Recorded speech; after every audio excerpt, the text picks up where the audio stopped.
We are back on the Rational Boomer podcast. Hopefully, your day is going well. It is Friday, and today we have a guest on, guest you've heard from before, Tony. He's down in South Carolina, down in the Southeast. Um, Tony, welcome to the show. First, I guess I need to Uh, ask you about Debbie. Did Debbie impact you at all?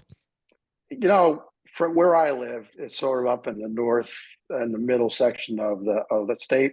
Nothing, lots and lots of rain, but not. We didn't get any thunderstorms. We didn't get lightning.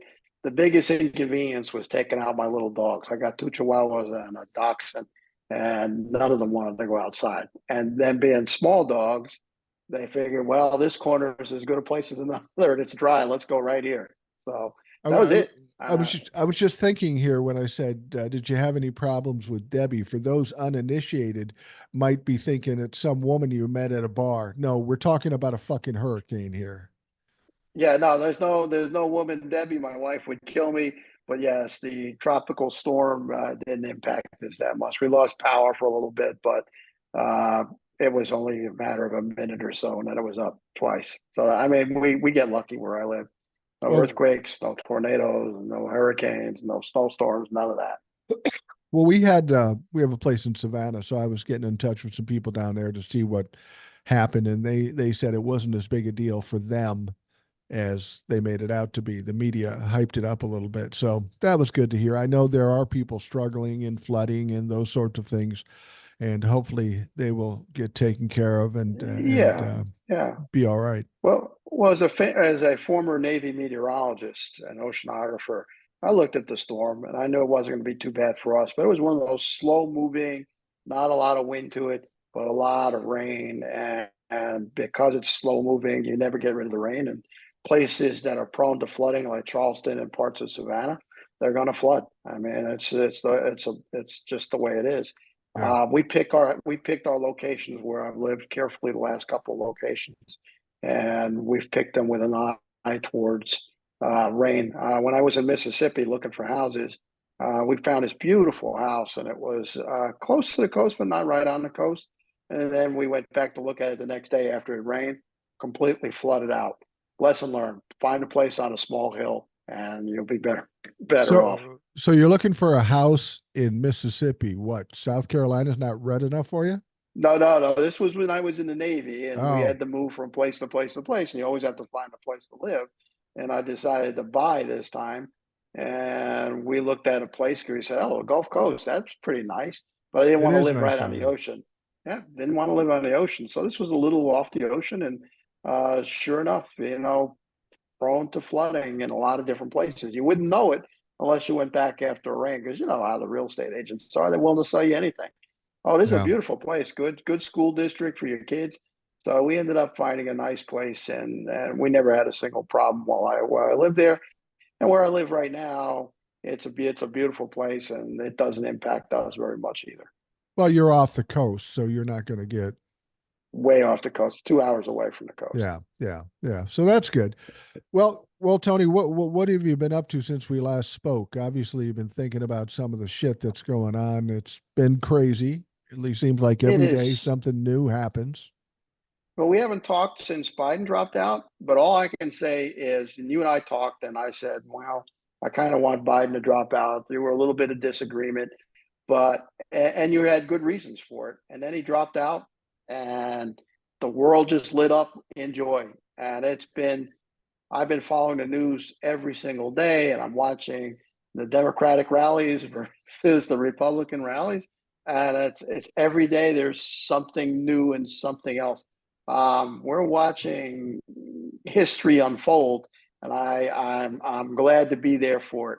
You predicted, and I think now that prediction is a certainty that this was going to be a landslide, and I am convinced it's going to be a landslide. Everything I hear is that there are no Trump signs all over the place. We've got Republicans coming over for Kamala and Tim Walz, and it's an amazing time. And and that's exactly what we need to do. We need to slaughter them. We need to keep the House, keep the Senate, and we can do that. But it's just been just gleeful and joyful and fun, and my spirits have been lifted up. I used to depend on you, Mike, to lift up my spirits, but now some other reasons for optimism. Well, initially, and I stand by what I said initially when we were talking about that, I thought it was a bad idea to force Joe Biden to step aside because he's a sitting president, he's the incumbent. And even though he wasn't as lively as maybe we'd like him, I still think he would beat Donald Trump, mainly because this isn't about who's more popular. It's about how bad people dislike and are terrified of Donald Trump. That hasn't changed now that we have Kamala. The only difference is now we have a candidate that has a lot of excitement behind them.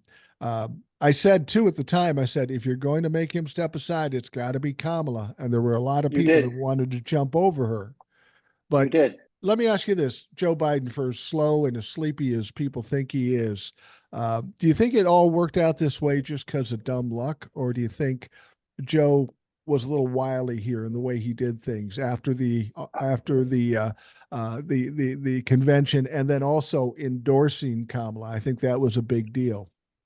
I think Pelosi and Schumer um, went and spoke to him, and they convinced him it would be for the best interest of the country. He dropped out. He's a patriot if he's nothing else. And then I think they put their heads together and said, how can we do this in the most efficient way for us and the most damaging way for the Republicans? So, yes, I think you're exactly right. I think they timed this to be right after the Republican nominated J.D. Vance for vice president and right after the convention. And that was a political decision, and it was brilliant. It was just brilliant. We were playing chess. The other side was playing checkers. That old saying is holding true every single day. Here's another way to consider that, though, and I don't know which way it was. It could have been the way you described it with Pelosi and Schumer and Biden coming together and coming up with this brain trust and coming up with this brilliant idea, or Pelosi and Schumer, who I think wanted to jump over Kamala, said, you're going to have to step aside. And Joe says, well, if we're going to fucking step aside, we're going to do it my way. And then endorsed her without telling them he was going to endorse them. I don't know that that's true, but that makes some sense to me given all the talk about, well, Kamala's okay, but I think he may have done that just to say, okay, I'll give you what you want, but you're going to do it my Uh, motherfucking way. slightly disagree. I think they went exactly. They made their Hopefully. pitch. They probably pitched maybe somebody else, but I'm not sure that they did. But I think Joe did exactly what you did. He said, "Okay, I'll drop out, but here's how I'm dropping out, and this is my pick." It happened so quick. There wasn't any place else to go, and I No. didn't really hear those two, Schumer or Pelosi, badmouth Kamala Harris. I think they saw the wisdom of her being on the ticket. Now, that's not to say there were others, particularly donors, rich donors, who wanted somebody different. But brilliant choice. I think you're exactly right. I think the president made that choice himself, and he stuck to his guns. Once he makes up his mind, very little chance of getting him to change his mind if he thinks it's the right thing to do. Now, as much as I said that they would have to run Kamala in place of Biden if he stepped aside, I had no fucking idea. Even with Joe Biden's endorsement, the kind of momentum that would be gained with Kamala Harris and how she would be so well received. I don't think anybody saw that. And that's why I'm wondering if Pelosi and Schumer and some of these other people were holding back and not endorsing her right away because they still wanted to do that jump. But eventually it took off so big, they figured I'm either going to ride this avalanche or get buried in this avalanche. It may not be what I want, but I got no choice. Well, you might be right. I think Pelosi's pretty astute. I think Pelosi, particularly Pelosi, was looking for a female to run. I think that. I think Schumer's your standard politician. He might have wanted somebody else, but you're exactly the pent up enthusiasm when President Biden dropped out just caught every pundit and anybody that follows politics by surprise. But that just shows, enthusiasm and motivation play a lot. It's more about perception than it is, well, we need to have a person for this state, a person for that state. in mass. The Democrats came alive. I've never seen anything like it, unless you count the Obama run Right. way back when in '08. I mean, that's the closest thing I can come to where people wanted a person, but not necessarily the policies. And I think this is going to not only rival that, but probably beat that, given the circumstances we're currently in. I think part of it is they saw Donald Trump for who he is, a bully, a loudmouth. And every time Joe Biden went up against Donald Trump, whether it be in the press or in the debate, they wanted somebody to slap the taste out of his mouth. And Joe's just not that guy. Even when he was young, he was not that guy. So people became frustrated and said, this bully keeps bullying us. We need somebody to fight back. And the moment Kamala came up and people go, oh, fuck, she's a prosecutor. She can talk. She is tough and she's not afraid. I think at that moment in time, what happened is finally, in more than 8 years or almost 8 years, people finally had some hope. The people that thought they were hopeless and thought the situation was hopeless finally saw some hope. Now, I always had hope, but and I never worried about it too much. But I think that was a big deal. Now we've got a bigger bully that's stronger and tougher, and then can knock this guy on his ass. Oh, you're exactly right. Joe Biden comes from the Bob Dole school of politicians back in those days. I remember when Dole was running up against Clinton. He tried to maybe hint around the Monica affair thing. That doesn't wash in today's politics. Now you No. got to hit, and you got to hit hard. Trump has changed everything to make this more of a contact sport. And Kamala, you and and I'm sure a lot of other people have watched her when she was in the Senate grill somebody, and she's merciless, Yeah. and she's an assassin. But then she picked a person for vice president that's equally good, except that he smiles when he's sticking the knife in your back. Well, It's that's it. awesome. That's the interesting thing about. I've said this before about Kamala. For as tough as she is, as vicious as she can be, still people don't perceive her as an angry black woman or a bitchy white woman or a bitchy woman. They still love her. There's a lot of emotion to her as a person, as well as her being tough. Now, Tim Walz has that same thing. He has a sharp tongue. He's smart. He's articulate, but you want to hug the motherfucker because he's a big teddy bear. I watched her in I guess it was a hip hop show, and I watched her being interviewed, and they asked her about smoking pot. Of course, she admitted to smoking pot back in the day and liking it, and she was phenomenal. She was a real person. She Yeah. laughed, she smiled. You know, she's not hiding who she is. She doesn't need to hide, and we want someone to be a real person. And we have two real people, not two politicians, but two real people who happen to be politicians running on our side. The other side can't say that. They got a maniac and they got somebody who I can't even call him a politician based on A his couch performance so fucker. far. A couch Okay, fucker. we'll go with that, a couch fucker. And But the thing about it is I was talking about this before. This whole thing really threw Donald Trump for a loop. And what's ironic about this is they wanted to discount and discredit Joe Biden, maybe get him kicked to the side. So they do that. And when they get exactly what they want, they go, "Oh, no, no, no, no, that's not fair," because they didn't expect the excitement under Kamala. And the same thing happened with the vice presidential thing. Everybody thought it would be Shapiro because he's in Pennsylvania, and the Republicans are going, "Oh my God, if he gets there in there, they'll win Pennsylvania, and it's over for us." Like they have a chance. So they started a campaign against Shapiro, and then when Walls got it, they're kind of going, "Oh, good. Shapiro didn't get it. Walls got it." And then they got hit again with another fucking boulder rolling down the hill with all this excitement and this love. They've got to be shaking their heads of all these little strategies that they're pulling, and they come back to bite them in the ass. well, I'll never understand why they were shooting down Shapiro anyway. I mean, my guy that I would have liked to have seen was Buttigieg. I mean, we wouldn't have lost the governorship. Then my second Right. choice was Walz, and then my third choice would have been Shapiro. I like Kelly, but he's wooden. He's a wooden Yeah, politician. he's very Great guy, wooden. solid. He didn't. He doesn't. He wouldn't have brought the excitement that well Shapiro and Buttigieg and Walz would have brought. I don't think out of those three, any of them would have been a bad choice. I think the chemistry would have been there between them and Kamala. I think we'd be seeing exactly what we see today. Having said all that, I am thrilled by Tim Walz. I mean, I can't get enough from. And you said something smart the other day, and you said he needs to maybe tone it down so that he doesn't outshine Kamala. And Right. I do agree with you 100% on that. I've not heard anybody else say that except you. But once you said it, I knew, oh, yeah, that's exactly right. But I think he's a smart enough man I do to too. figure that out. And I do think that, they'll be able to split at some point with him covering the Midwest and maybe the South. She can go down into the South, but it's going to have to be the big urban communities.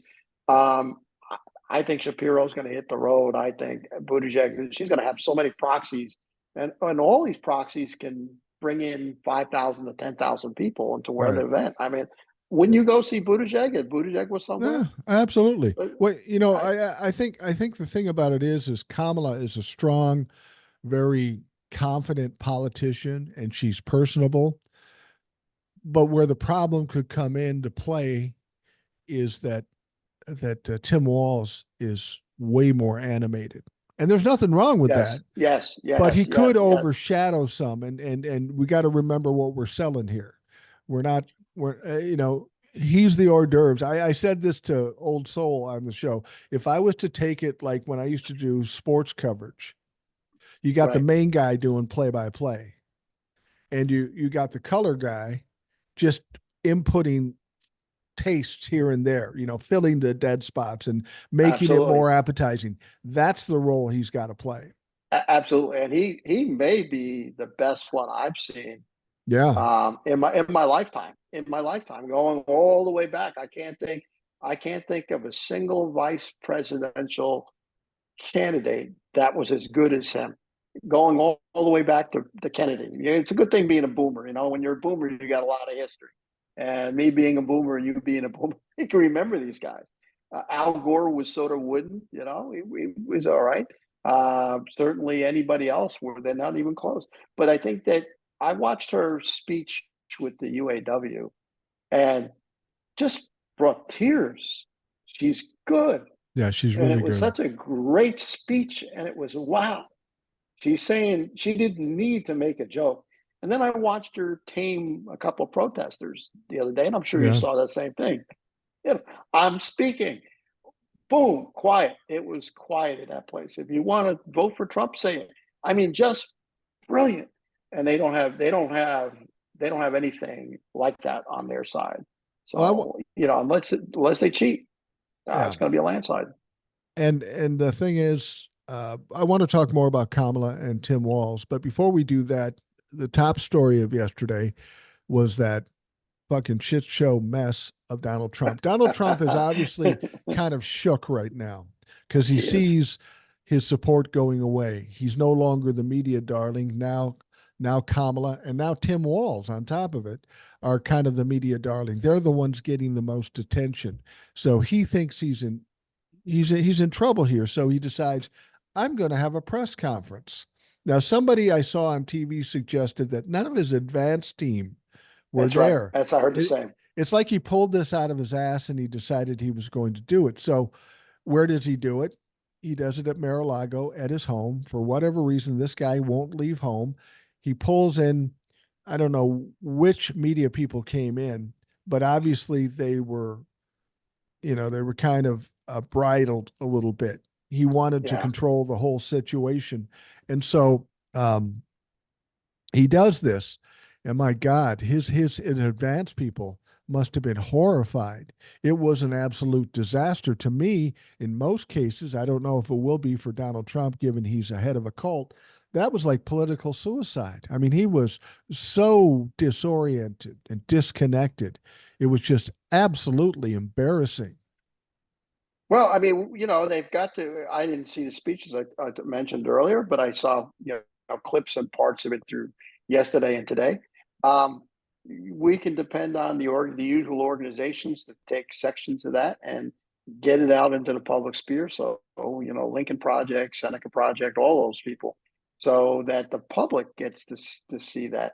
It would. I don't. I'm not on X, but I'm sure we'll see clips of that on Yeah. X, and that's where it needs to be.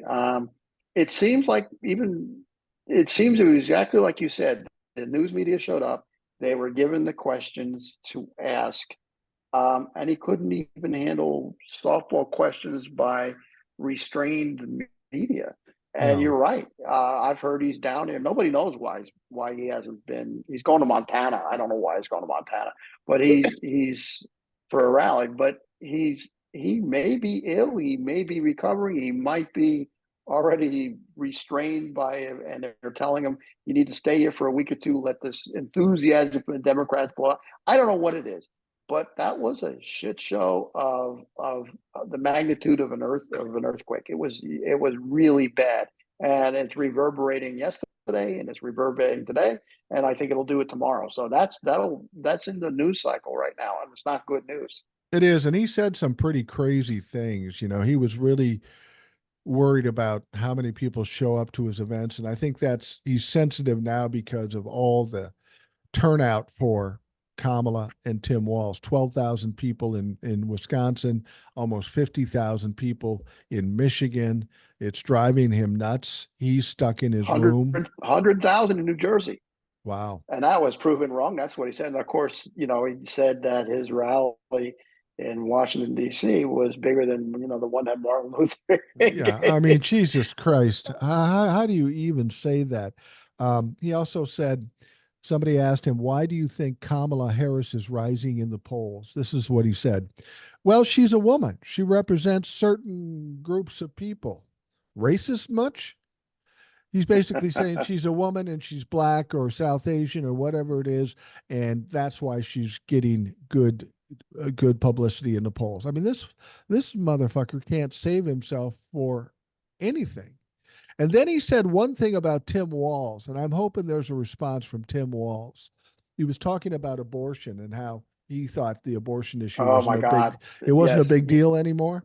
Right. Nobody's really caring about that. We sent it back to the state. 75% of the country wanted me to overturn Roe v. Wade. That's not going to play well. But Yeah. then he started talking about the late term abortion and how a previous governor had said something, previous governor in Virginia or West Virginia or something said, who's your governor? Here, Yeah. McMaster's. Okay. He's talking about the state with Glenn Youngkin. Is that Virginia? That is Virginia. Okay. Yes. Well, he was talking about the previous governor, and I've heard them talk about this before about late term abortions, 8 months, 9 months, even after the baby's After born. birth. But he said, Tim Walz is really a crazy liberal too, and he believes that too. I can't wait till Tim Walz hears that he said that about him. I guarantee you, Tim Walz is going to have some shit to say about that because it's just untrue. I mean, we keep hearing the Republicans talking about these late term abortions. It's just not true. Not true in the least. That's never Eh, happened, and it's not going to happen. Yeah, they're pulling every single dirty trick that they can come out, and there'll be 20 or 30% of their population that'll believe it. But I mean, after birth abortions, all that's so fucking crazy that even Republicans have got to look at that and go, "Wow, is this the guy that we want in office?" Um, you not to keep blowing steam up your butt, but you called this months ago that abortion was going to be this huge issue that will turn out women, and they can't shut up about it. They keep talking like this, and you're exactly right. They're just pushing more and more people, not just women, but women's husbands and other younger, other men over to the other side. They're done with the crazy talk. Well, They're done with the chaos. they're trying to fix it, and they can't because they already broke it irreparably. Uh, and There's no and fixing. and I can't take a lot of credit for being a genius saying that abortion was going to be a big issue in 2024. When you take away the bodily autonomy and the constitutional rights away from women and put them in danger, the idea that they'd forget about it or wouldn't be a big deal. I've been married 40 years. I've done smaller things than that I'm still fucking paying for. So to think that they are going to forget about it and this isn't going to be a big deal, you don't have to be a genius to know that. It was a right. I mean, they didn't just stop a law. It was an absolute right writ large across the country. Women Yeah. can hate it or they can like it, but it was their right, and it got taken away. They don't like it, and I hope this comes back to haunt them, not only in the general election, but in local elections as well, up and down the ticket, because there's been too much damage by taking out Roe versus Wade and making it and nullifying it. It's just a shame, and Yeah. men don't like it either. They understand when their freedoms have been abridged by like a Supreme Court. They get it. They get that was a freedom, and that freedom is now gone. And now they're not going to put up with the people who are freedom takers. Well, men don't like it because they have sisters and wives and daughters and granddaughters. I have a daughter-in-law and I have a granddaughter, and the idea that somebody's going to take a constitutional right away from them. I've always said it doesn't matter what constitutional right they take away. It could be abortion, it could be anything. Anytime the government comes back and takes a constitutional right away from you, that should be a red flag. And you should understand that's just the beginning of what they're going to do. Once they get away with that, they're going to do more, like gay marriage, like LGBTQ, transgender type things. Um, it's all coming if we allow them to continue. That's why it's Well, important well, in this election to stop this bullshit. and here's the thing. I no longer see the Supreme Court as part of the government. I see No, them more as a rogue organization, I agree. and maybe a Christian nationalist organization. They have lost their rights to make any decisions, and have way lost their credibility. There's some blatant illegal acts being committed by at least two of them. They're bought and paid for, and I don't want it to be this way. I don't mind that they are conservative. I get that.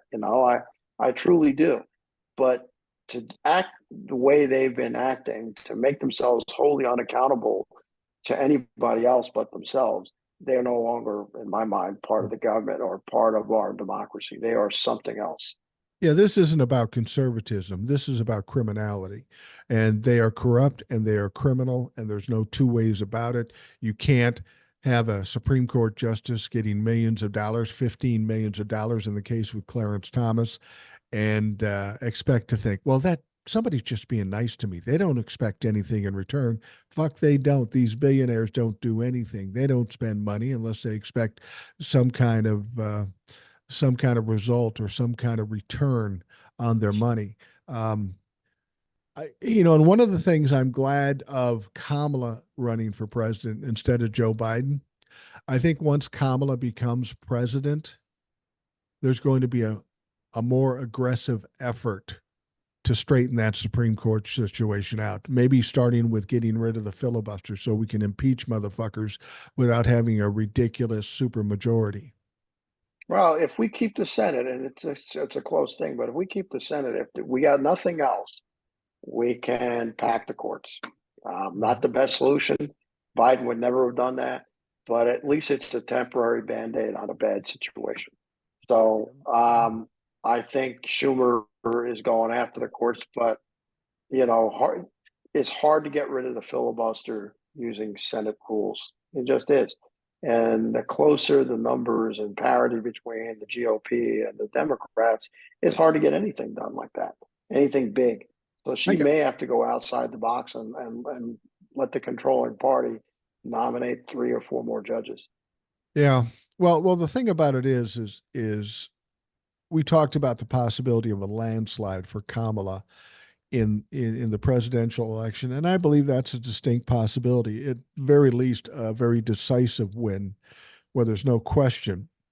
But I think the damage that has been done is not just to Donald Trump or J.D. Vance; it's to the entire Republican Party.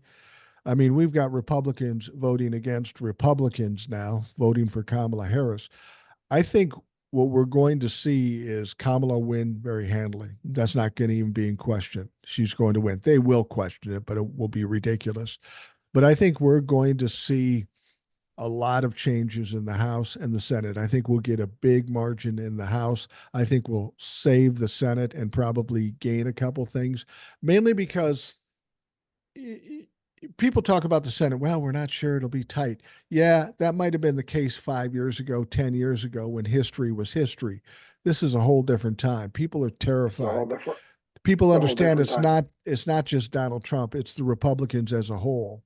And they're going to take a beating. And one way to take example of that is all these people trying to outlaw abortion and then having it on the ballot and having them lose, even though the Republic it's a red state, they still vote against it. So I have a feeling that with the abortion thing and some of the other situations, that we're going to see an unprecedented type of election this year. It's going to be something like we've never seen before, and it's going to be devastating not only for Donald Trump but for the Republicans. I hope so. I kind of use Ted Cruz as my barometer. It is a guy that nobody likes. His Right, constituents don't like him, right. but he's still ahead in the polls in Texas. So either the polls are wildly inaccurate or there's not enough enthusiasm yet to get rid of him. But if Cruz goes down, then it's a real blue wave for the Senate across the board. I don't think Duckworth is going to lose. I think Joe Manchin. We've lost West Virginia. There's no hope for West Virginia. It's just the way it is. But we have a chance of keeping Ohio and maybe Montana. Maybe Montana. They elected Tester there before. I think he has a good shot at being reelected now because of Kamala Harris being in the race. So Right. we will see. But we need to go back to we need to kind of go back and talk about some of the things Trump talked about at this press conference. We didn't catch it all. So we did the abortion thing. We kind of touched on crowd size a little bit, and the numbers he was throwing out for his crowd size were so blatant and such lies. I think a crazy man had to have said those. Yeah. Other things he's talked about is, and he's been talking about this a lot, which is Biden being forced out. Right. And that came up a lot during this press conference. Biden being kicked out, and essentially it was a purge of the president to install it. And I didn't see the press conference, so I don't know how that played out. What'd you Well, think? yeah. Well, he's got buyer's remorse. He wanted to discredit Joe Biden, and now that he's out and he sees what he's left with, he even posted something. He says, "Well, what if this happens? What if Joe Biden comes back at the convention and says I decided I wanted to stay in?" Well, that's hopeful thinking on his part because he thinks he was doing better back with Biden, so he'd like to go back to Biden. That's just not going to fucking happen. He he he's just confused. I mean, when you get a guy of this mentality, people that think he's got strategies or he's using his intellect to do anything, it's ridiculous. It's all instinct, it's all emotional, it's all reactionary, and he just says whatever comes out of his mouth. He said one of the things that's interesting is that over the 4 days, I think Kamala and Tim Walz are going to have 4 or 5 or no, wait, 4 or 5 days, they're going to have 7 or 8 different rallies, which they're cooking. They're That sounds cooking right. all over. That sounds They're they cooking really all over are. the place. Donald Trump has had none other than this particular press conference.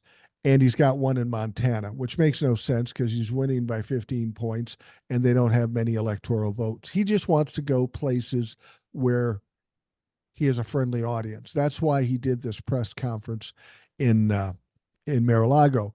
Somebody asked him at the press conference and said, "You have not had a public campaign event for nearly a week now. Your allies are expressing concern you aren't taking this race seriously.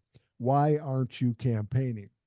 Now, that's a perfect question to ask Donald Trump because immediately after you ask that, he's going to get pissed off. And when he gets pissed off, that's when he loses his shit. He becomes unhinged. And of course, he answered, "What a stupid question. Because I'm leading a lot." That's always his answer. Oh, I'm winning by so li- much. It's like when, when he said, "Don't even bother voting because I've got so many votes. I got more votes than anybody could possibly imagine." And a lot of people took that as, "I already got the system game. I got a plan." That's not what he meant by that. no, This no, is what no. narcissists do. I'm so powerful. I don't even need your shit. You should vote for me, but I Yeah, don't need you, because the previous rally he was begging Christians to vote for him. yeah. He's It's just delusional. it's just him talking. There is no strategy. There is no plan to Yeah, this. yeah. It's just delusional. His mental stability is declining quickly, and it's being, of course, it's always been noticed by professionals, but now we get to see him crumble in real time. And to be honest, he's such an evil bastard. If he ends up being in a full time diaper and somebody having to feed him baby food, I'm all for it. He does not deserve to just have a heart attack and pass away quickly. He has made a lot of people suffer. He's gotten a lot of people killed, and he's caused a lot of damage. So, if he declines this way, then I'm from New Jersey. We break kneecaps. I'm perfectly fine with him declining this way. Yeah, He, absolutely. he's really I don't know. They what I've heard is he looked bad at the press conference, He like did. he might have been sick. And I've seen some pictures, and everything is his wrinkles were out. He didn't apply his makeup correctly. So you're right. There's nobody down there babysitting him, and Right. so I'm going to guess that his advance team or his team in general probably flew down a couple babysitters once they got word of this, but it was too late. They couldn't get there in time. Well, and why this was the worst possible choice by Donald Trump. He'll go out and say things, and of course Fox News and OAN, they'll spin it and they'll make him look good. But the problem with the debate and this particular press conference is it was broadcast by a lot of people. It was live. There was no production. There was nobody really trying to make him look good. They weren't pushing back as much as you'd hope, but that's what you'd expect in Mar-a-Lago. But because he did it live, there are a lot of his faithful followers that were watching because Jesus was talking and they saw what we saw. There is no couching of, well, it wasn't really No. that. The Democrats are just talking shit. They saw it. And that was the fatal flaw for Donald Trump. He exposed himself to everybody in real time, and there's no going back from that. You can't unsee what we saw that day. Well, that's a really good point. Usually, we hate the media because they don't fact check, they don't do anything else until long after the event, or they cover a rally, and there's not much you can do with the rally because the rallies are not being but live on television along amongst all those networks, press conference by a presidential candidate for the whole world to see, just doesn't get any better. And he's now making Joe Biden look like a brilliant, energetic young man. I mean, he's Yeah. looking horrible. It makes no sense. He never made sense to those of us who followed him anyway. But now it's gotten even worse. I I'd like to feel so. I heard his niece, Mary Trump, say, I want to kind of feel sorry for him. And it just, No, I but don't then feel sorry he for said, I him. don't feel that sorry for him at all. What do you think, since he's not on the road and JD Vance is on the road, what do you think about how he's doing? He's coming off kind of creepy and kind of a failure. While we've got these big rallies for Walls and Kamala Harris, he's going to police departments and pulling 200 people. He's following around everywhere that Kamala and Tim Walls goes, and he's just kind of like a creeper. That's who he is. He tried to Can I ask play. you something? Yeah. So do you think is that Trump does not like to share the spotlight and that he put JD out there on his own to watch him crumble on purpose? Yeah, I don't think he likes JD at this point because he can't derive any benefit from JD. So he looks at him as a waste. He can't really fire him at this point because it could cause him more problems than holding on to him. But I don't think you'll see JD and him close at all unless they possibly have to. I think he'd like to see him crumble. You know, Donald Trump's not a great strategist. He'd like to get rid of JD Vance, so maybe JD will destroy himself, probably will, if he hasn't already. But it just says a lot about the campaign. You've got two people that don't interact, and you've got Kamala and Tim Walz that apparently love each other, much like Kamala and Joe Biden. And that cohesiveness between the two people is important. You know, people have struggled with the trials and tribulations and all the fucking chaos. People are looking at Kamala and Tim Walz as going, finally, like they say, there's some joy back in life. And it's been a long time since there's been no joy. There's no joy in Donald Trump's campaign. And there's certainly no cohesiveness between Donald Trump and JD Vance. JD Vance can't do him any good because people hate the motherfucker. I think JD Vance is, now that we know about a lot about him, I think his political career is finished. Oh, I So, agree. like I everything agree. else that goes into has anything to do with Donald Trump, you end up withering away and dying. He leaves you destroyed and damaged on the roadside, getting ready to be hit by a tractor trailer. And I think that's exactly what he did to JD Vance. Why anybody would want to run with him is beyond me. I mean, Mike Pence done politically. I mean, I doubt Yeah. that he can get elected. And JD Vance is even worse shape now. I think even when they lose his next time up as senator, if I were JD Vance, frankly, and I would advise him, I'd say pull out of the race. Go ahead and tender your resignation. This is doing you no good. Maybe you can recover your own reputation, but the fact that he's a couch fucker, a cat lady hater, Yeah. and everything else, and a creeper. I think he's just done. I mean, politically, he's done politically. I think he's going to have to go back to being an investment banker or whatever the hell he did before. Because, and I don't even know that he'll be able to pull that off. Um, I certainly wouldn't give him a dime to invest No. for me, just to Well, right. I think there's a lot of people that have stayed tight with Donald Trump to the very end here, and their careers are going to be over. Because when this is all said and done, Donald Trump will fall to pieces. He will crash in a horrific fire of bullshit. And he will become a pariah in this country. That's what narcissists end up doing. They destroy their lives, they destroy the people around them, and then people are left to pick up the pieces. But we've got people that want to be in politics or business, and they're always going to have the stigma of the stink of Donald Trump on them, and they've waited too long.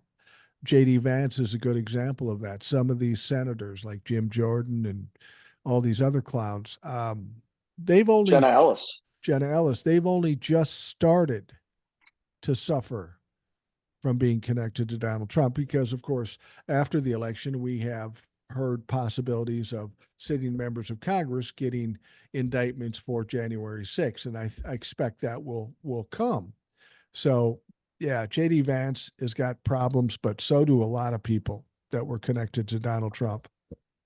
Well, it couldn't happen to better people. Also, Yeah. coming out of that news conference was the fact that he wants to debate Kamala Harris. I couldn't understand, and I guess nobody really could. He's said we'll do 3 debates, but does he still want the Fox one before the one on ABC? Because that's not going to happen. She's not going to do it. No, you notice how he says, well, we'll do three, we'll do this, we'll do that, but I want the Fox one first. You know why he wants the Fox one first? Because as soon as he Yeah. does the Fox one, he'll claim victory and say, I don't want to do the other ones. Well, exactly. Kamala and the Democrats aren't that stupid. Now, be there September 10th or ABC, and then we'll talk about future fucking debates. But it's interesting that he wants the debate, even though he knows he's going to get his ass kicked. This says how desperate he is. He needs the attention, and he needs to pull something out. Nobody around him thinks he can pull it out, but he's a narcissist, so he thinks he's a genius, and he thinks he can pull it out against Kamala Harris, and it will be devastating for him, much like what we saw with this press conference today. Well, let's do a little I don't know. Let's look at this case study. What if he skips the Fox one and the Fox one? and the NBC one are scheduled afterwards, or maybe scheduled or not scheduled, but we're planning on it. And he goes to ABC, and she spanks the shit out of him. What are the odds are that you think then she goes, well, we don't need to do any more debates? Wouldn't that be wonderful if she said, yeah, I just spanked your ass. I don't want, we're not doing any more debates. Don't need them. Thank you, but no, thank you. Well, I think that's likely. I don't think she's the one that's going to say, I don't want to do the future debates. Once he gets his ass spanked, he's not going to want to do it again. He'll back out from the other ones. Donald Trump's really big about backing out of shit. I don't think Kamala cares. I think, like they said about this press conference, it was kind of weird. It was in Mar-a-Lago. All the media outlets ran the whole fucking thing free of charge, which was bullshit.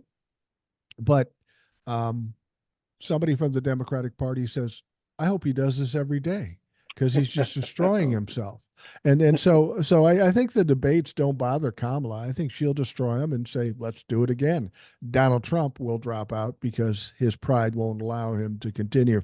I tell you what, Tony, we are going to take a quick break, and we will be right back.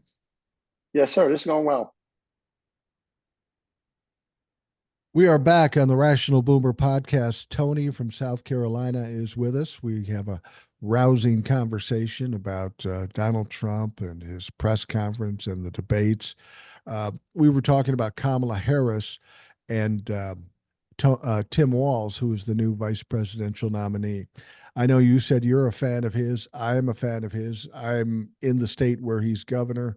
What he's done is truly amazing.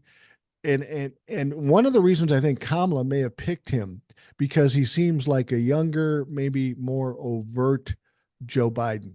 Because like Joe Biden, That's a good point. he got a lot of stuff done with a slim margin in Minnesota, much the same as Joe Biden did on a federal level. Um, and I think she probably felt, some chemistry with him. He's not a hard guy to like. He's a typical Midwestern dad. I mean, to a T, to a T. Um, but of course, the Republicans want to try to tear him down. And there's not much to tear him down with. He doesn't own any stocks. His net worth is probably a little less than the average person in the country. He doesn't own any property anymore. He had a property, a house that he sold when he became governor and moved into the governor's mansion. He sold it for less than its value. I mean, this person seems to be just squeaky clean. So now the Yeah, I mean Republicans, he has a Ford with electrical problems yeah, to yeah. buy parts for it. I mean, who does that? I mean, he's amazing. Well, and so the Republicans are fighting like hell to try to come up with a way to discredit him. And we were talking about his military service and how they're trying to pin him with stolen valor. And I know you had some insight as a military man yourself. Yeah. So for those that don't know, I'm a retired lieutenant commander from the Navy, retired after 20 years. I looked at his record. I mean, he served 25 years in the National Guard. He joined when he was 17. He rose to the rank of E8. That's an incredible run. Now he did serve in a job that made him sort of like a temporary E9, but the E9 would not have come unless he finished the school. Um, the stars aligned, and he'd already put in 25 years, and he wanted to run for Congress because he wanted to see what he could do to put an end to the war in Iraq, which was he was opposed to. So he decided to run for Congress, seeing that now was the time he needed to do it. And he spoke to his troops about it, like a good E8 would do, or a senior non-commissioned officer, and he retired. Retirement with honor. I mean, and so to fault him for stolen valor is just disgraceful.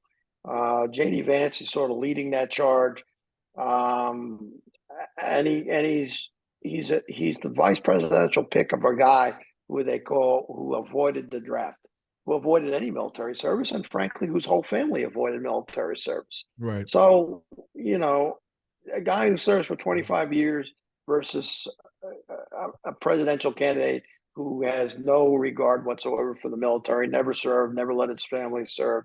Yeah, there's no stolen valor here. He retired as an E8. That's what he's collecting his benefits for. And I can tell you, as a military person, anybody that makes E8 in the Army, whether it's the National Guard, reserves, or active duty, there is a guy who's done some serious work in the military. You just don't get that position without having accomplished a great many things.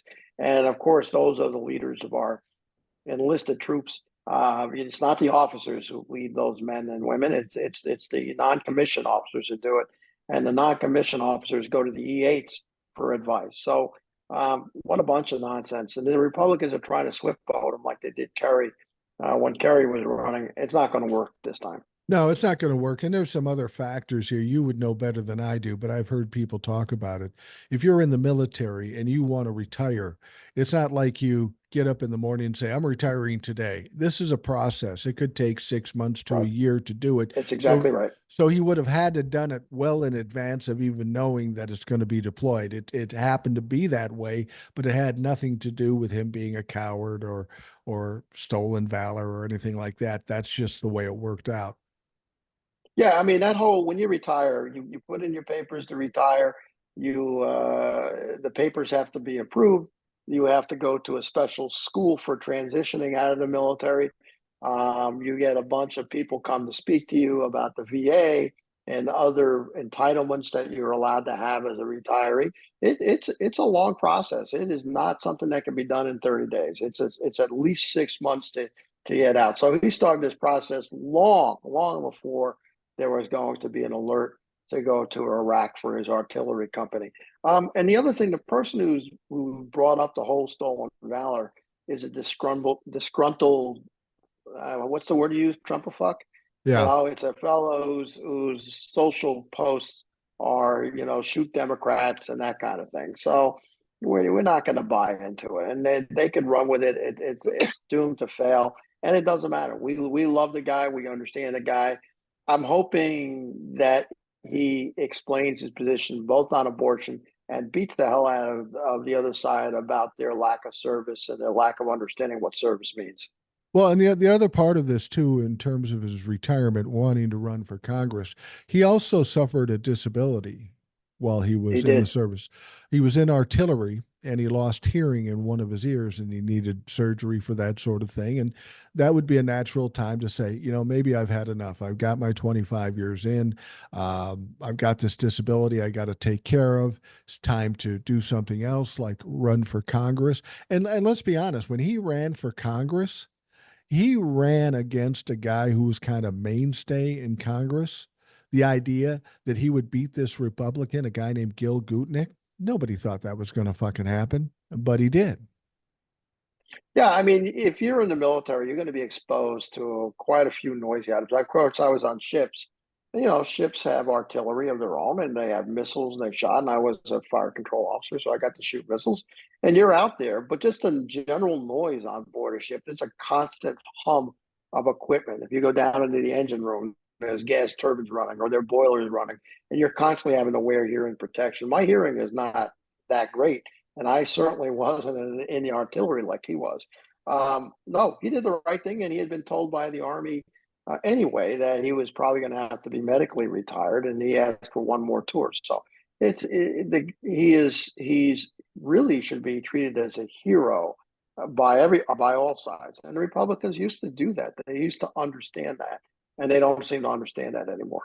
Well, and the guy complaining about his stolen valor is a guy that was in the Marines, I think, and he was in public affairs. So he basically drove journalists around in a fucking Jeep. It wasn't like he was in the trenches fighting hand to hand combat with Iraqis or Afghanis.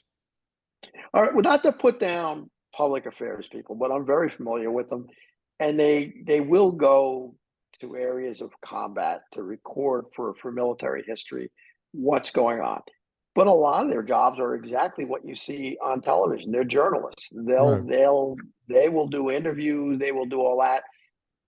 It is a non-dangerous, a non-war fighting job, and doesn't compare in any sense of being an enlisted guy in artillery. And some people can put down people in artillery. That's a dangerous job to load modern artillery. It is not a safe job, and it's no surprise that he's lost his hearing. And I'm surprised he even has a back, since they have to manually pick this artillery shells, which are very heavy, up, and then load them into a feeder. So yeah, being a journalist, a lot of paperwork, a lot of time spent on computers. I'll never begrudge their service, because they will and do end up in combat areas, but it's not the same as being in the artillery. No, it's definitely not. And when I say that about JD Vance, I'm not trying to diminish him being in the service and doing his time. He should be applauded for that. But I discredit him personally, his own hypocrisy, much the same way I complain about Lindsey Graham doing all these negative things to LGBTQ people when he is probably an LGBTQ person himself. That's the disgusting part of it. It's not that Lindsey might or may not be gay. It's that if he is gay and he does this to the people of the LGBTQ. And it's the same with JD Vance. Here's a guy that was in the military who understands what the fuck is going on, knows it's not stolen valor, but still uses it to his advantage to attack a guy that has no business being attacked. That's where the problem is. I don't have a problem with it being public affairs. Fuck, if I ended up in the military, I would have sure as hell tried to get in public affairs. But to be in that position, understand what the military is about, and do that to another military man, that's a fucking problem. Yeah, just to make it clear, public affairs people do fly in aircraft, which are inherently dangerous. They do go to the front lines. They do ride on ships. They do a great service for both the military and for this country by gathering news and disseminating it. There Right. is no doubt it's a great job. But for someone like that, then take down somebody else and say, and knowingly, like you said, that what he's saying is not the truth, is more of a sign of JD Vance's character. And right now, on fortunately for the country and unfortunately for JD Vance, his character is in full view of everybody, and it's not a pretty picture. He's going to have a difficult time after this election, walking around and with his head held up high in public, because he's a toady, and nobody wants to go down as a butt kissing toady, and that's what he has become. And he's not the only toady in the Republican Party. I mean, a party filled with toadies, but by accepting and lying and doing all the things he's doing publicly to try to get elected, is just a diminishing assessment of his character. And what he should try to remember is that when he doesn't win, if he's still in the Senate, Tim Walz will be the president of the Senate, and he's going to have to deal with him and other Democrats, and it's not going to go well. Nobody's going to want to deal with him. He'll be like Ted fucking Cruz, the most hated man in all of Congress. Oh no, you're exactly right. He's not going to be liked by his own party, and he's not certainly not going to be liked. So he's going to be an isolated man, and him and Ted Cruz will be sitting in the Senate cafeteria just together, because nobody else will be seated near them. I don't think Ted will be there. I think You there'll be think he's going to somebody else. lose? I think he's going to lose. I just have this feeling about everything in general. I think November 5th, on that election day, it's not only going to be Donald Trump and JD Vance, it's going to be a lot of people. I think this country is in for a big change. We've gone through a lot of shit the last 8 years. People, we're seeing it now. People are tired of this. They grab onto any bit of joy they can get or any kind of hope. We see that with Kamala Harris and with Tim Walz. I think once we get beyond that point and that hope is out there waiting to grab, it's going to change a lot of things. It's going to change a lot of things. And I think it's going to be for the positive. And this is one of the reasons why I don't get too upset about negative stuff.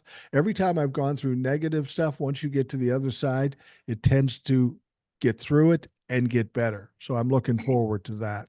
I think you're right. I think Austin has always been in play, but Austin is a pretty good sized city in Texas. I think you're going to see a lot of the younger people in Austin get up. But as importantly will be people voting in Houston that probably have never voted before. Right. So, what's that leave? San Antonio and Texas. San Antonio tends to run a little bit more progressive. Dallas, not so much. I think we have a shot, and he is not. Ted Cruz is not that popular. They just need to hit him now and hit him all the way to the election with Cancun Ted and put down his podcast and everything he said over the years and the rest of it. I don't even know that the Republican Party would try to save him, to be honest. No, no, I don't think so.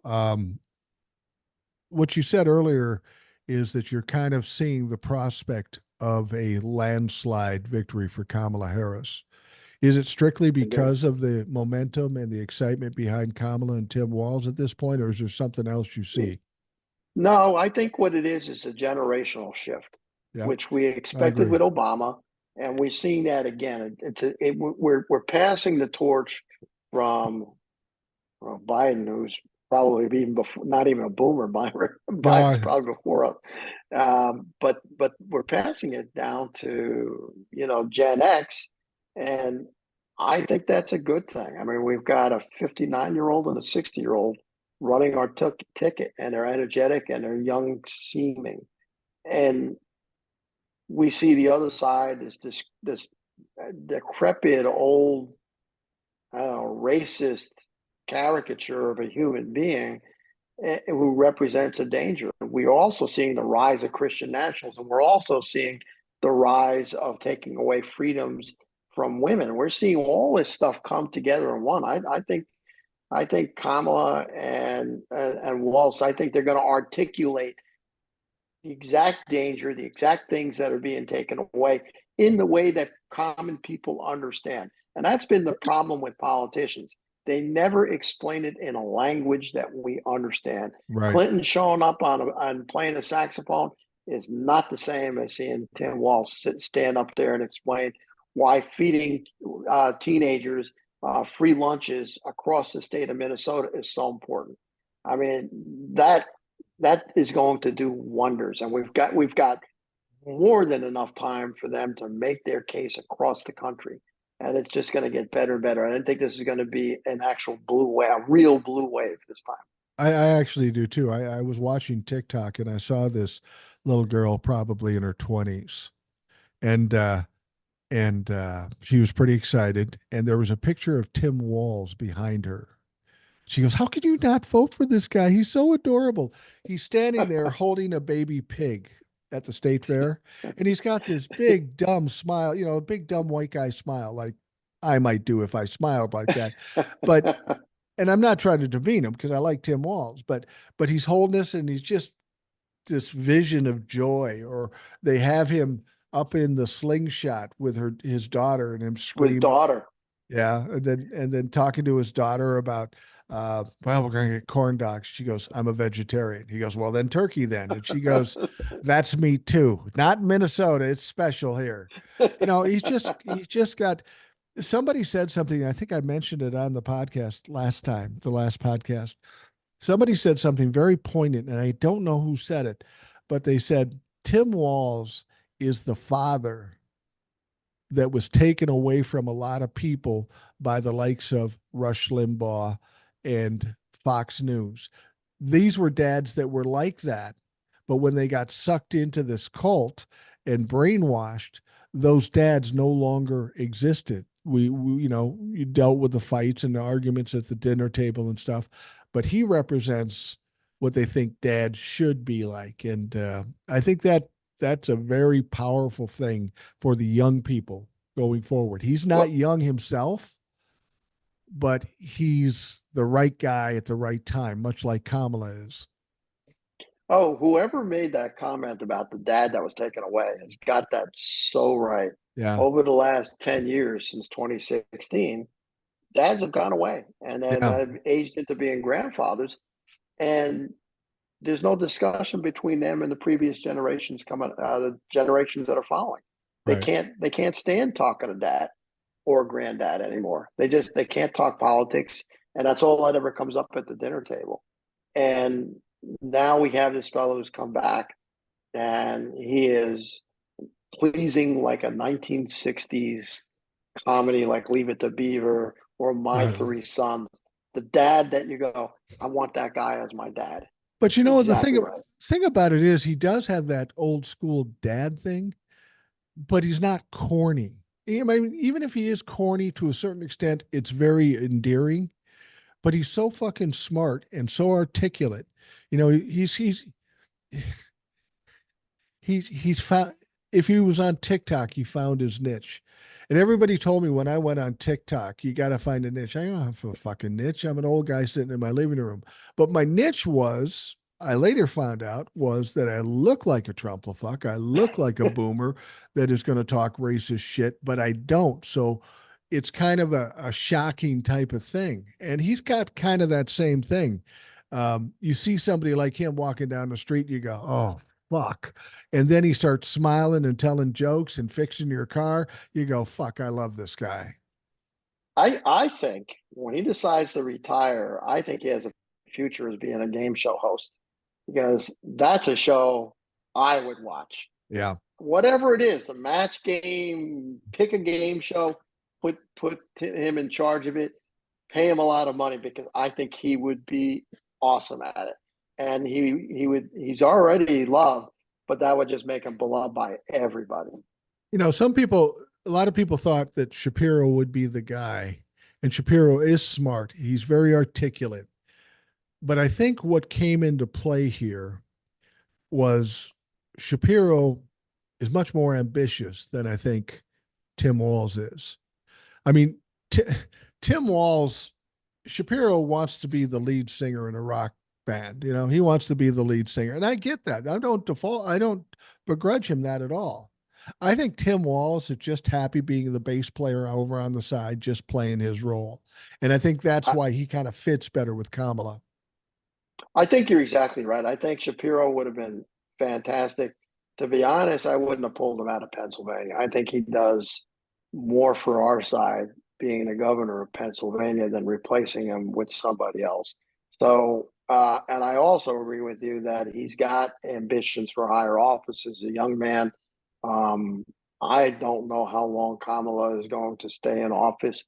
I don't know that if she did one term and left, she's been up there for 4 years now, and in another 4 years, she might be interested in doing something else. I don't, but I think if the minute she steps down, I think Shapiro's going to be up there with another, dozen people in suit and tie vying for that position. I don't think that about. I don't think that about Tim. I think Tim, vice president, might be as far as he gets, and I think he'd be happy to go back to the farm and live on his retirement salary. Absolutely. And you know, the thing about it is, depending on how things go over the next 4 years, once he's vice president, I'm sure Tim's going, how the fuck did I even get here? You know, I was a governor of the state of Minnesota. That was amazing that he got there. And then when it came up to be the vice president, he was an outlier at first. People said Walls is in it. I go, yeah, he's not going to get it. But then he he got so much attention by calling these people weird and the way people reacted to him. He put himself in that situation to be in the running and to have gotten to the place he is now based on who he is, truly fucking amazing. I mean, I I, wouldn't say there's anything that could stop this guy if he really wanted to yeah, do it. when the names were top 4 or 5 were announced, and this is the beauty of TikTok. I was able to look up each individual on TikTok, and you got to see interviews they've done or events they've been at, You're right. and it was clear that Tim Wiles would. That's the guy. I mean, it was just clear as me looking at you right now that the chemistry between him and Kamala was going to be fantastic. And the only one that I think that would have matched that might have been Pete Buttigieg. Yeah. And that's it. I mean, but I'm thrilled, and I think he's going. I think he was the missing ingredient.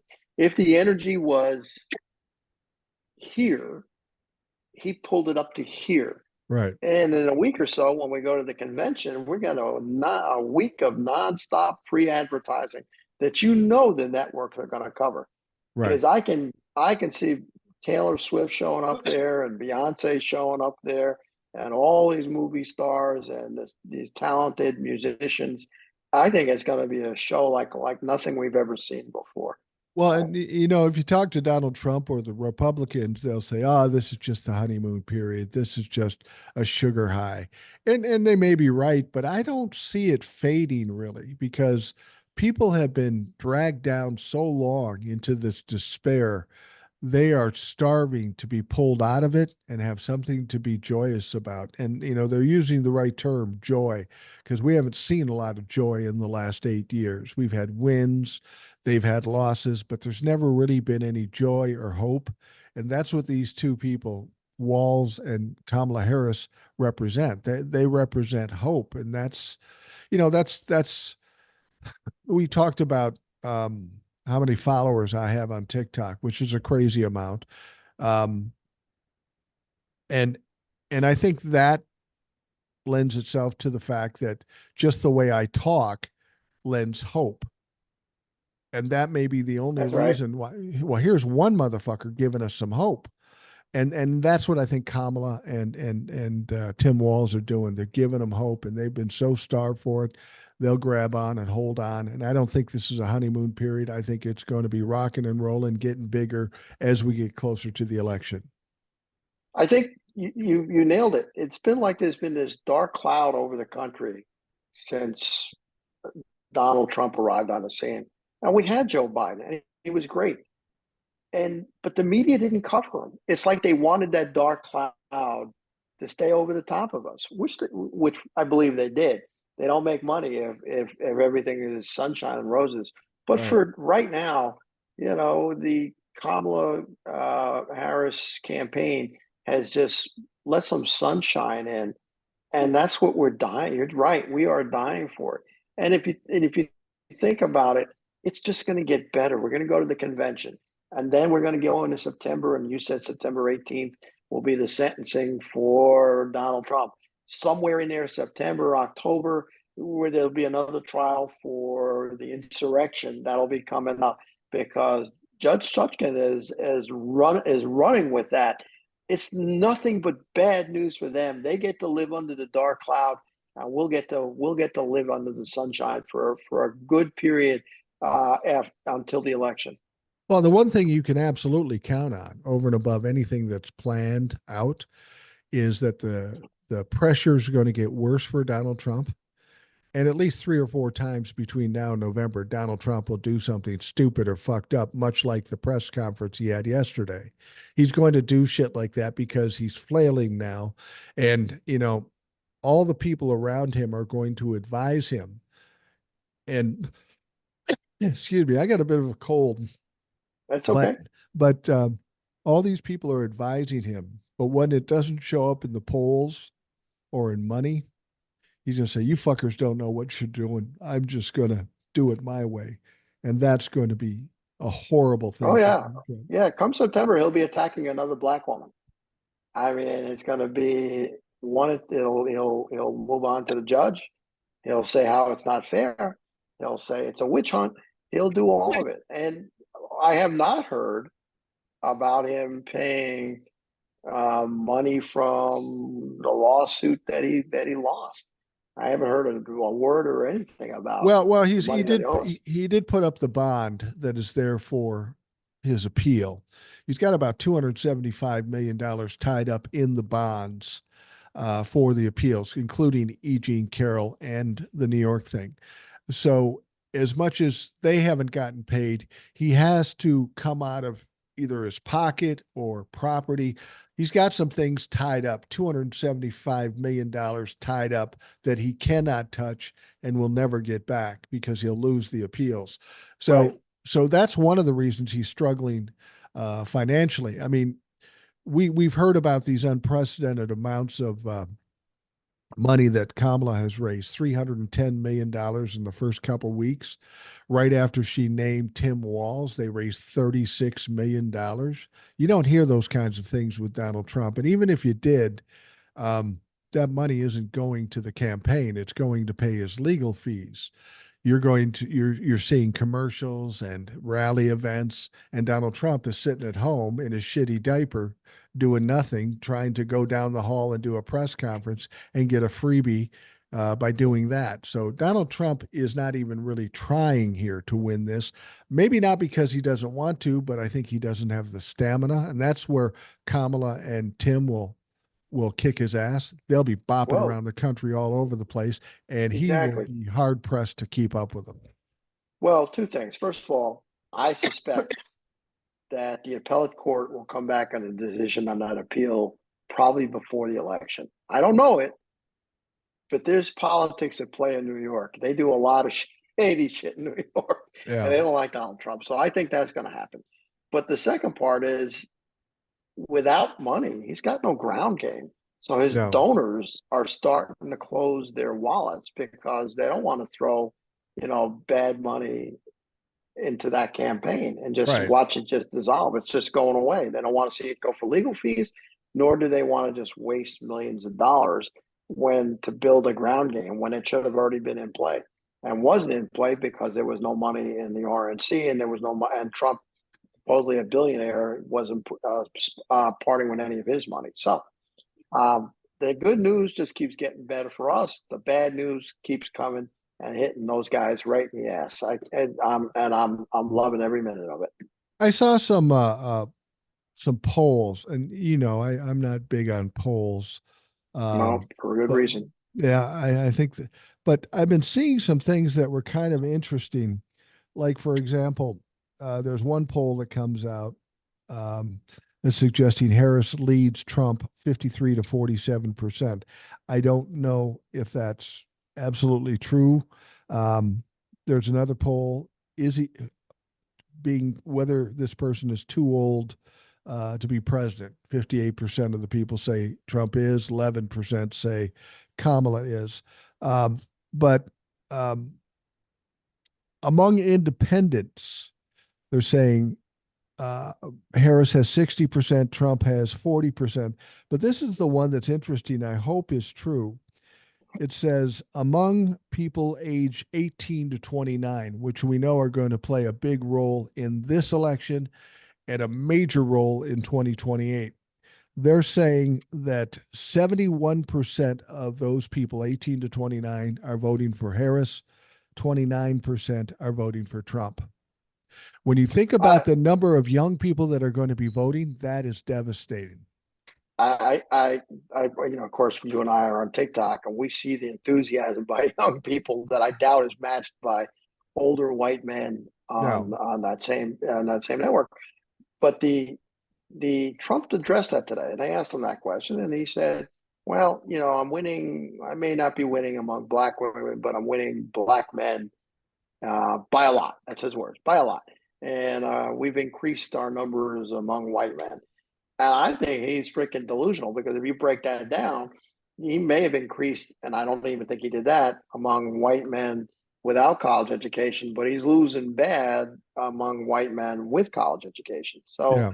that is not the true story. But of course, he lies about everything. He lies, and his exaggerations are so big that you really can't even analyze what he says because there's nothing. They're all fanciful fantasies that he's just making out from the top of his head. Right. But the polls are not correct. We've seen that over Yeah. time that they generally don't seem to be representing people because maybe they can't get a hold of them because we're all on cell phones now. But the fact is that if the polls are showing this, then the enthusiasm of the people they're not catching is probably made the numbers are probably bigger in the positive for our side over their side. Well, the way I've always said this is okay. We could talk about the polls and when Donald Trump was leading and all this stuff. If you just look at the facts that since 2020, Donald Trump lost by 7 million votes in the popular vote. What's the one thing he's done to gain votes between 2020 and now? I can name nothing. I can only No, name things that nothing. he definitely lost votes for. So he hasn't gained any votes, which means he would still lose. And then you factor into the situation that in order for a Republican like Donald Trump to win the election, he needs a unified party. He needs all the Republicans backing him, and he needs some independents as well. We know for a fact that many Republicans have can't stomach Donald Trump anymore, and now we even have Republicans for Harris. We know that there's some division in the Republican Party. And then you throw in the fact that I think the real determination is support is fundraising. You know, people go into their pockets and give somebody money. That tells me that's the essence of support. Kamala Harris has got $350 million in less than a month.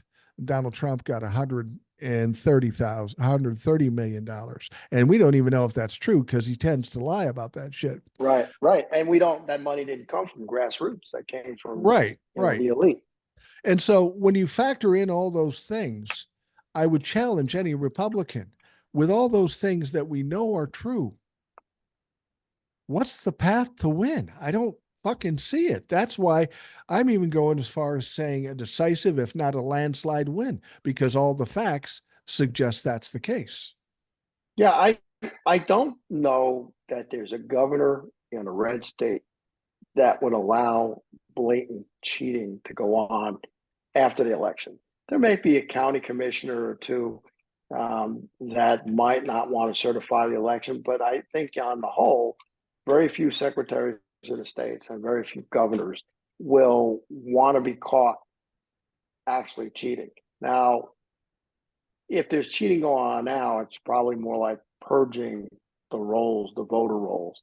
Right. And there seems to be a lot of that going on in red states. Will that make a difference? I don't think so. I think there are new voters coming up that will more than make up for any voters that get purged off the voter rolls. And I think the turnout is going to be so huge that they just don't have the capacity to cheat at that level. It's going to be so decisive. I really believe that. And you know, we've had people come to me and talk to me about, well, they got those election deniers and they're going to cheat. And as I've told people before, yeah, they cheated in 2020 too, 2020 also, and they failed with Donald Trump as president. The difference now is, are they going to cheat again in 2024? Well, of course they're going to fucking cheat. But we know what they're going to do because it's going to be all the same shit they tried the first time around. So there are some protections set up for that. You know, people are paying attention to it and they're making allowances to deal with that situation. And the big difference is Donald Trump is not president anymore. Joe Biden is. And Joe Biden's got a little thing going for him, and that's immunity. Now, people will say Joe would never do anything wrong. Well, I got to tell you, if they were going to overthrow the election at the last minute and Joe's got immunity, I'll bet you Joe does something. I think he would step in. Yeah, I think, and we're already seeing people from 2020 going to jail. Yeah. I mean, yeah, election deniers, fake electors, all of them. We're going starting to. It's taken 4 years to get to this point, but they're starting to go to jail. And if you are an election denier, do you really want to take a chance on getting caught and going to jail for Donald Trump? I don't think so. I don't think you'd want to risk your reputation and your family and your wealth and everything else You wouldn't think so. by going out. You wouldn't think so. They're Well, crazy, but the real crazies, the stupid crazies that are in positions of power, I believe, are not significant in numbers. no, I don't think they're significant in numbers. And if you want to know whether they're crazy enough to do it again, I'll just put it to you this way.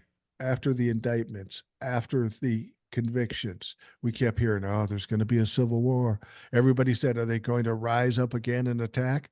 Not once did they do that. And why didn't they do that? Because a bunch of them are in fucking jail and they know they're going to pay a price this time around because Donald Trump isn't in office. So these people are going to have to, like you say, decide, do I risk my whole life and my family and my career? I don't think they're going to do that. I don't know what makes them think that the left doesn't have gun ownership. I Yeah. mean, all I have to do is go to my gun safe. I've got some pretty significant gun ownership. So, I mean, it's just stupid. Even I wouldn't be crazy enough to, make a public stand against the government. I guess there's some militias that might do something stupid, but they're going to get crushed. And Yeah. we don't know that they're not already infiltrated by the FBI anyway. So there's going to probably be much more security for this election than any we've seen before, at both the state and the city level, but also the federal level. And if there's some shenanigans, I think people are going to get arrested and go to jail for it. Well, and if we saw somebody go at the Capitol like we did in 2021 on January 6th, I guarantee you Joe Biden's not going to be sitting in the kitchen watching it on television and giggling. That fucker's going to do something about it. And those people that would attempt something like that, it's going to turn out decidedly different and it's not going to be pretty. Well, like you said, Joe has immunity. Let's say Trump calls for a massive demonstration in Washington after the election, after he loses, and it goes bad. There's nothing that would behoove Joe to have Trump arrested at that point Yeah. as a clear and present danger to the country, and he's doing an official duty according to the Supreme Court. Now, wouldn't that be something? There's no Giuliani. There's not.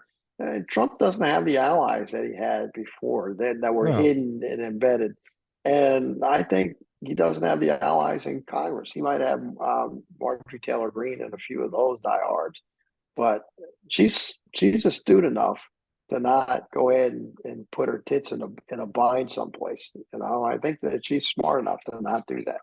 Well, and the thing about it is as I said, these people are sweating out possible superseding indictments after the election.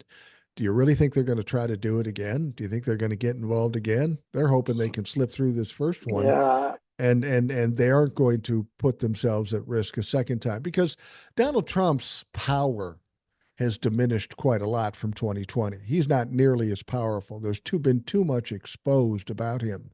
Too many people don't like him, far more than in 2020. Donald Trump is going to be like what Don Quixote tilting at windmills after the that's 2024 exactly right. election. That's what it's going to be That's right. like. People laughing at him.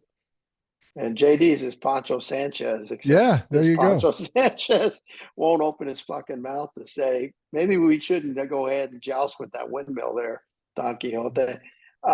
I listen. You keep doing what you're doing. Keep getting the word out. You stayed positive during the dark days. I've told you this many a time. You kept me from tearing my hair out. You're Apparently I important. didn't. Apparently I didn't. There's so many important voices that are out there right now, and that's why they don't like social media. Yeah. And it's really the people that don't like social media or the other side, because we are the counterweight. Social media is the counterweight to what the corporate owned media should be doing, but is not. Well, and the important thing to think is, people have said this to me. What do you think you're doing? What do you think you're going to accomplish? I can only accomplish what I accomplish. All the people that might be listening to this show, they can accomplish what they can accomplish. It's a matter of, you know, creating a groundswell and getting other people talking about it. You or I can't fix this whole thing, but we can stir some shit and hopefully people will also resonate with it and do something about it. And I think that's what social media does. It creates that grassroots or groundswell. It's a very effective way to start a grassroots effort as opposed to what it used to be. You'd have to go out mailings and stuff like that. Now all you have to do is go on to TikTok or something like that, YouTube, and if you can pull together enough people, then you've got some power to actually accomplish something. Yeah, I mean, we're getting information quicker and not filtered in a way that allows us to make judgment calls and decisions, which we didn't before. Right. We're getting the information so quick that we are allowed to have emotional highs and emotional lows, but we're not. But the message is not being controlled by a money making entity. I mean, it's wonderful, and there's so many choices on social media. We're hearing lots of diverse voices of all sorts of ages, and it gives you pause to say it wasn't like this when you and I were growing up and we had No. three networks and that was it. Of Right. course, back then when we had three networks, we had Actual actual credible journalists. journalists, right? We didn't have a propaganda network that was as big as the others out there. But that propaganda network is now being counterbalanced with social media. And yeah, there are people on the right that are in social media. They basically own X, but there's enough information filtering through and quickly. I mean, I don't turn on the news anymore. If I want to know what happened today, I look at a couple news apps and I go, well, let me see what they're saying about it on, let's say, TikTok. And I go, okay, bang, bang, bang, bang. It'll hand me right away and I'm up to date. Right. And then, I have to wait to the next day for regular mainstream media to talk about it. And then when they talk about it, they've filtered it. They've made it useless to me. And so, and both sides do the same. They're not doing us. They're not doing us favors. The right and the rise of Christian nationalism and the rise of the power that the elites have over the country and our economy. That is stuff that the media should be covering, but the media is owned by those powerful people, and we're never going to hear it, and we're never going to have the movement we need. I like what I'm hearing from the unions. The Yeah. unions are starting to get back to where they used to be. They understand that this is a battle between the classes. Trump is Trump, but Trump is funded because he's a useful idiot for the people above him. Right. They know they're going to get tax cuts. The Christian nationals know they're going to get the abortion made illegal. They just know that because he has no policies of his own, or no, he doesn't care. He just wants to ride around in an airplane, suck at his thumb. So we're getting the social media allows us now to build the movements we need, and we're seeing that with this election. We're going to have a movement, and hopefully that movement continues after the election, so that we can tackle the problems of the rich running kind of everything in this country. This country is I hate to say it, this country just pales in comparison to what they're doing in Europe. To be honest, Yeah. what they're doing for their citizens over there is a lot bigger and better than anything we're doing here.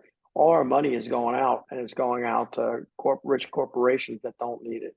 Right. And it's about time somebody talked about it. And so, social media is going to help the new president and the vice president hopefully create what we need to be able to do it. And maybe we'll win over some of those people on the other side. We might not win over MAGA, but maybe we'll win over some of the workers from the red states, because they're getting taken advantage of in their own states.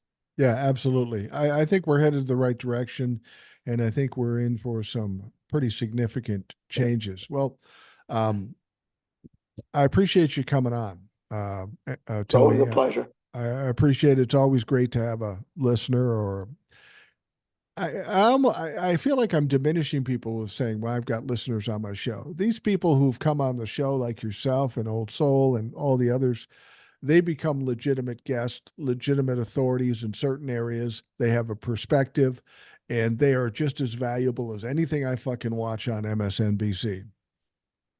Well, thank you very much.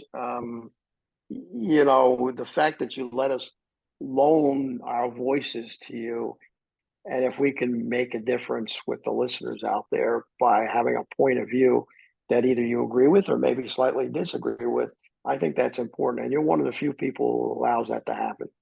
Well, and I think it's worked out because the people who listen appreciate, they get this attachment to certain people that are on the show, people like Old Soul, people like you, people, and that's good. I mean, that's the important thing, that I think the message that is being put out here is that you don't have to have a big job on MSNBC, be a politician, be a billionaire to have a point of view that's valuable.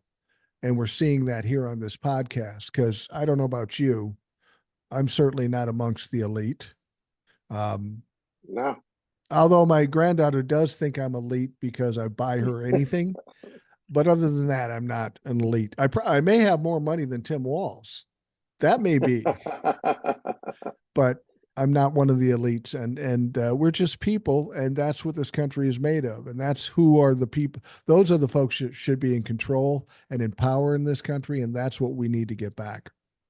Yeah, we talk about the issues that affect all of us, and I would hope that what we're saying is getting through to the voters on the other side, because they're impacted by what's going on in this country. and they're being led by their noses in the wrong direction. And I won't call them stupid, though. My viewpoint is that they are, but they're hurting the rest of us. Right. And so Right. this election is an opportunity to change all that and put everything back in balance again. I think we have a lot of people in this country that are woefully uninformed or misinformed.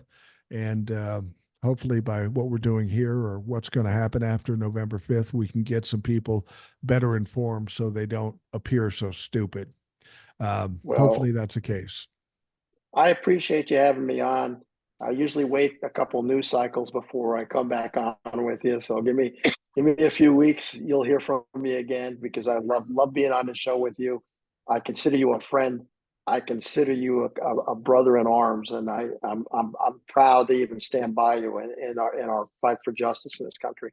Well, and I appreciate it. I feel the same way about you and all the folks that participate.